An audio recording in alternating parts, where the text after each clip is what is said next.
Good evening, everybody, and welcome to tonight's On the Sofa. We've got a bit of technical problems. We're just waiting for Simon to join us. Hopefully, he'll be able to join us soon. But at the moment, it's just Vic and I. So Vic's got some SAS stuff to do. So over to you, Vic. Yeah, very good evening to you. We are waiting for Mr. Ferry. Well worth waiting for, I would suspect, when he does join us. SAS travel on the 30th of November. Still seats left for Accrington Part 2. They're sold out for Part 1 this coming Saturday. But, of course, then we play them in the FA Cup on the 30th of November. That departs at 8 a.m. from the county ground.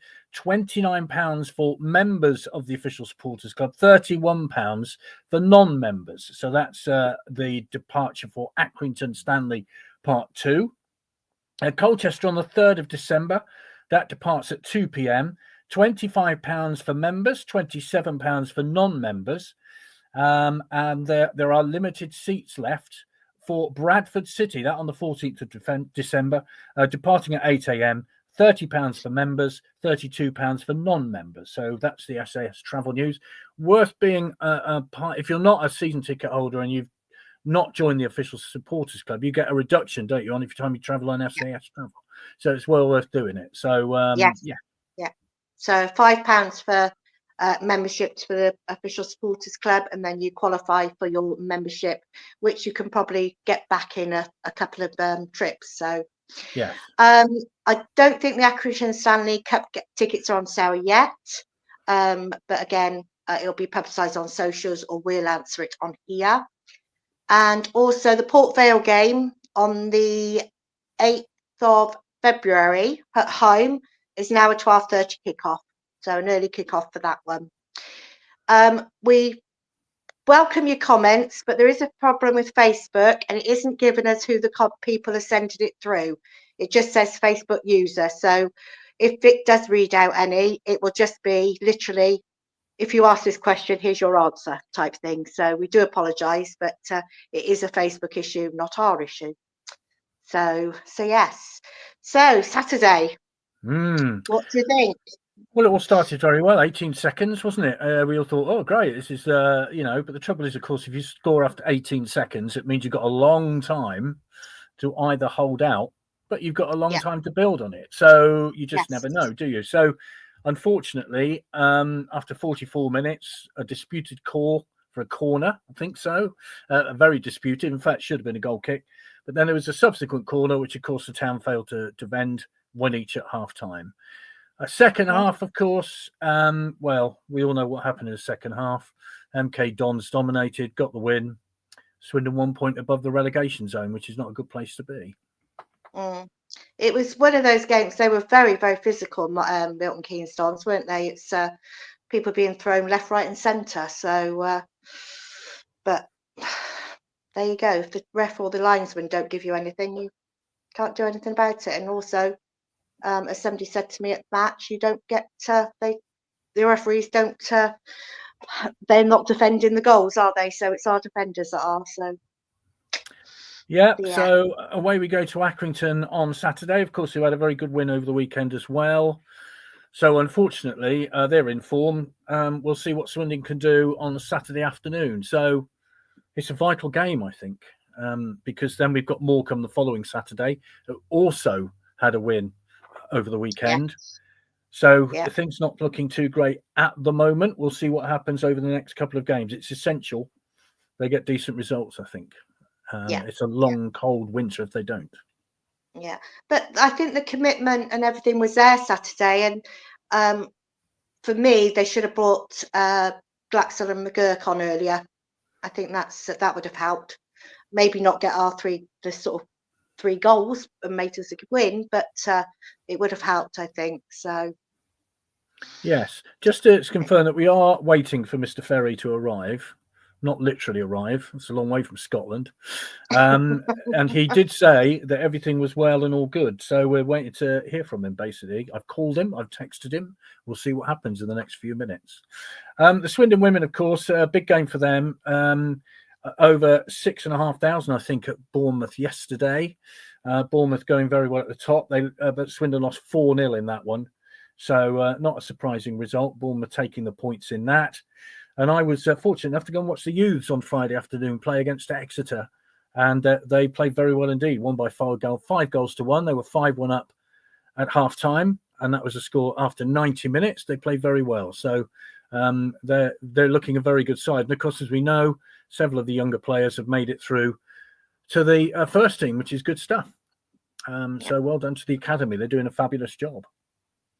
What I will say for the women's game, one of the players, Holly, took a nasty injury very early on in the game. So we wish her well and hope that she's recovers soon from I think it was a knee injury she had. So she was taken off to hospital. So hopefully it's not as bad as at first thought. So. If you've got any comments really the weekend, then please send them in. Hello, Sean. He says, though they dominated, we were done by officials.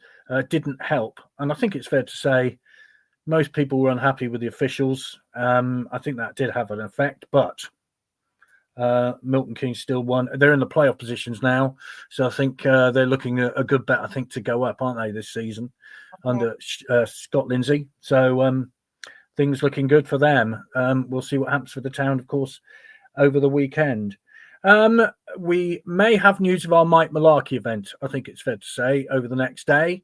So stay tuned to that. Mike Malarkey, one of the world's greatest officials, ran the line in a World Cup final, European Champions League final, UEFA, whatever it's called these days, UEFA League or Europa League or whatever it's called, in the Premier League as well. So he's done the whole lot. Hopefully on Thursday night at 7:30 in the Legends, we'll be talking to Mike Malarkey and finding out the secrets of refereeing, which would be a good thing to do. Yeah, we've got a few issues, logistical and the like at the moment, which we're trying to iron out, and we'll be making a decision tomorrow if it will still go ahead or if we have to postpone it. But hopefully we will be there on Thursday to have the event with Mike Malarkey. Yeah, it'd be good. Oh yes, see, Mr. Holloway was careful in his post-match interview about the officials as well. Well, they have to be very careful, don't they, managers, because they get fined a lot of money, and if they say the wrong things at the wrong time. So, yes, I'm sure he is very careful, bearing in mind that he's had some, how can we put this, colourful interviews in the past, has he not? So there we are. And don't forget, there's the unveiling of the statue before the Morecambe game of Don Rogers in the newly named Statue Park by the County Ground. That's a week on Saturday, sometime around about 2:00. They're not quite sure the actual time yet. I think it's going to be a bit earlier than that. Yeah, it might be a bit earlier than that, but we'll let you know, of course. Yeah. Wait for it to be confirmed. Yes. So, on that one. So that should be a big event, and if you want to turn up early for that, then please feel free to do so. Big game as well, Morecambe at home. If you can ever describe bottom of 4th division as a big game, but it is. So interesting. Tonight's hoped for guest. I was looking through some of the memories with Simon Ferry, and it's odd that we play Accrington at the weekend, because you might well recall that was Wes Fodringham's debut for Swindon up there when we won. I think it was 2-1. I can't remember off the top of my head. But what a great side that was, that he played in. Under Di Canio, and of course it shouldn't be forgotten under Danny Wilson as well, which got to the playoffs. Okay, family emergency. I've just had a message, and he's had to go off and deal with his family emergency, so I think we understand that. He's just replied. I'll get back in touch with him. We have a date this week that we possibly could do it in. Yes, we do. So it could be that we managed to put a midweek one in if he's available. So that has just come through from Simon. So we're really sorry about that. I won't go into the details of it, but it is a genuine family emergency. So there we go. Good of him to get in touch. So and I hope everything's okay with him. Yeah, so I will get back to him on that, and we'll try. Really sorry about that, but these things crop up, and there's not much we can do about that. It's good of him to get in touch and let us know. So we'll sort that out. There's a possibility we'll do it in midweek, And if not, we'll let you know when it is rearranged, because Simon Ferry will join us. I have no doubt about and that. he's very much looking forward to it. So we do apologise. Just to answer one of the questions that we had, Dan, when's the next advisory board meeting? There was one last Thursday, and we're just doing the minutes now, so that should be out. They should be out quite soon, at the end of the week, possibly next week. So yeah, and the next one will be in January. So hi, so Craig. that's to answer that question. Yeah, this is from Craig, up there across the border. He's killed rider at home to air tomorrow, so I hope Simon's emergency is resolved by then. So do we all. And Matt says, top player for the town. Sorry to hear that. And Sean, hope all will be okay. So we'll pass all those messages on. I'll get back in touch with him. I'll give him a call tomorrow. I won't bother him today. And we'll let you know as soon as we know how the situation is. So sorry about that, but thank you, Simon, for getting in touch with us and letting us know. Yeah. And thank you, everybody, for tuning in, listening to Vic and I for the last 10 minutes. Yes. Sure you were fascinated by it all. But yeah, so we have got an On the Sofa next week. I'm just confirming who that'll be. So just confirming that they're still able to do it. So we'll put that out on socials at the end of the week. And we all wish Simon all the best with what the problems he's got at the moment. So we will see you all hopefully this week at some point. If not, we will see you on Monday. Thanks very much for your patience and apologies, but these things can't be helped. So apologies. Speak to you soon.